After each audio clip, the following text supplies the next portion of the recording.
Here we are with this 2003 BMW Z4 that arrived with a airbag warning light. The culprit was this crash module located under the center console. You can see the corrosion there. Here we are in the vehicle. That's where that component's located. Come along today and we'll go over how we diagnosed and repaired this issue.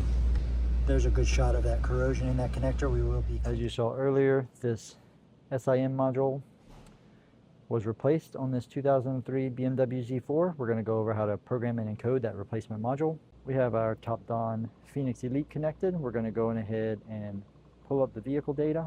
It pulled our VIN. This is a K-bus car, so it takes a little bit of extra time compared to anything that's 2009 model year or newer. There's some of our vehicle data. We're going to go ahead and select next. It is going to query all the control modules. This does take some time. Once again, this is a K-bus car. It finished determining all of the control modules on the car. We're going to go ahead and select coding and programming up here. Hit OK.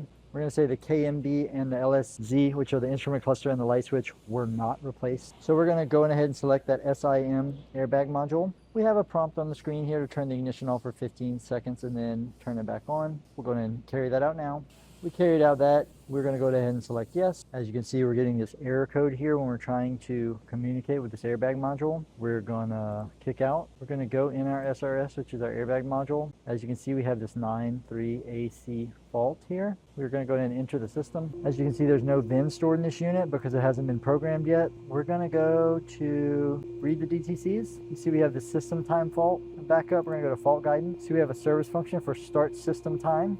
We're going to select that, then we're going to hit operate up here in the top right corner. We're going to go ahead and select F1, setting system time in the satellites. We're going to go ahead and select F2 to set the time in the safety module. We're going to go ahead and select the status, which is F3. Showing that the safety module did not work, so we're going to try that again, F2. So it does not appear to be working. We are going to kick out. We got those faults cleared out. We're going to read faults again. We do still have that system time fault. We're going to try to program one more time. We are still getting that warning. We are going to kick out and we're going to restart the vehicle. We're going to carry out a battery reset and then restart. Sorry for the mic change up, but we were unable to program that vehicle once again after the battery reset. We did have to have the vehicle programmed with the factory software. Once again, we'll write up a case study on how this airbag control module was bringing down the K-bus on the Z4 and preventing any communication. Please see my programming playlist for further programming case studies and consider liking and subscribing for more content.